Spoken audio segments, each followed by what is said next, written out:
জীবনে ভালো থাকতে গেলে যে বেশি কিছুর প্রয়োজন হয় না, অনেকে কিন্তু এই কথাটা বলে থাকে। আসলে কি কথাটা ঠিক বলেন তো? আসলে জীবনে ভালো থাকতে গেলে কিন্তু সব কিছুরই প্রয়োজন হয়। হয়তোবা অতিরিক্ত কোনো কিছুর প্রয়োজন হয় না, কিন্তু জীবনে চলতে গেলে সব কিছুরই প্রয়োজন হয়। আর নিজের মানুষের কাছে দাম আপনি তখনই পাবেন যখন আপনার পকেটে টাকা থাকবে।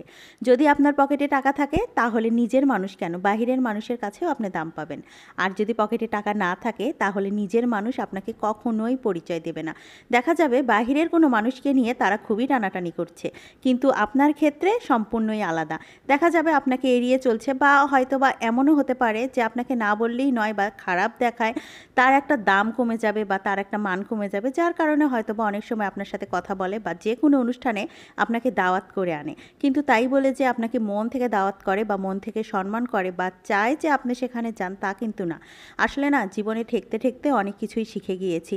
অনেক সময় যাদেরকে খুব আপন মনে হতো, যাদেরকে মনে হতো যে এরা আমার জীবনের সবটুকু অংশ, তাদেরকেই কিন্তু আমি দেখেছি পাল্টে যেতে। আসলে না, মানুষ এমনই, কি আর বলবো কার কথা। সব ক্ষেত্রে না টাকাটাকেই মানুষ বেশি প্রাধান্য দেয়।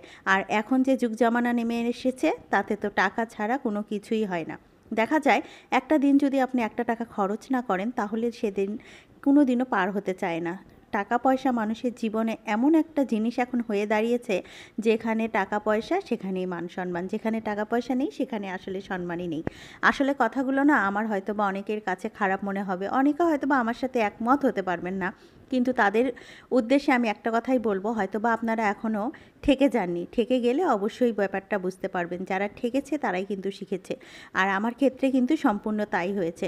হয়তোবা এক সময় একটু সমস্যা ছিল, এখনও যে সমস্যা নাই তা না, হয়তোবা একটু ভালো আছি। কিন্তু দেখা যায় কি জানেন, যখন আমার সমস্যাগুলো ছিল তখন কিন্তু তারা আমার কাছ থেকে অনেক দূরে সরে গিয়েছিল, অনেকটাই এড়িয়ে গিয়েছিল। তাহলে এখন যখন একটু ভালো আছি, তাহলে তাদেরকে কেন টানবো, যারা সেই সময় আমার সাথে কোনো রকম কোনো যোগাযোগ রাখেনি, বা সেই সময় আমার কোনো রকম কোনো পরিচয় দেয়নি, আমার সন্তানদের কোনো খোঁজখবর রাখেনি। আসলে না, দুঃখের সময় যারা পাশে থাকে, সুখের সময় আমার মনে হয় তাদেরকেই মনে করা উচিত। তারা যদি পাশে নাও থাকে, তারপরেও মনে মনে তাদের জন্য মন থেকে দোয়া করা উচিত। কারণ সব সময়ের জন্য কিন্তু সব মানুষের অবস্থা এক থাকে না। দেখা যায় আজকে যারা একটু খারাপ আছে, তারা কিন্তু ভবিষ্যতে অনেক ভালো থাকবে ইনশাল্লাহ। কারণ আল্লাহ যে সারাটা জীবন একটা মানুষকে কষ্ট দিবে তা কিন্তু নয়।